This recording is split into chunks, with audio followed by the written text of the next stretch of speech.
Hi வாங்க இன்றைக்கி கொங்கு பிரியாணின்னு சொல்கிற நம்ம அரிசியும் பருப்பு சாதம் கோவை ஸ்பெஷல் எப்படி செய்யலான்னு பார்க்கலாமா. ஒரு குக்கர் எடுத்துக்கோங்க.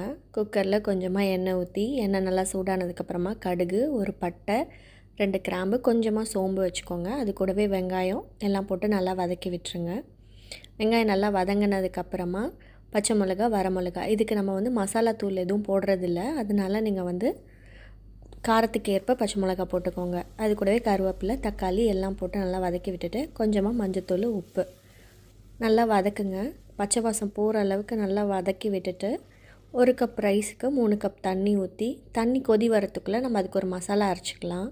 கொஞ்சமாக ஜீரகம், கருவேப்பிலை, பூண்டு இதை 1 2 இடித்து எடுத்துக்கோங்க. அரிசி போட்டு நல்லா ஒரு கொதி ஒரு சும்மா க்ளோஸ் பண்ணி கொதி வந்ததுக்கப்புறமா நம்ம அரைச்சி வச்சுருக்கிறத எடுத்து போட்டு கொத்தமல்லி போட்டு ஒரு விசில் விட்டு எடுங்க.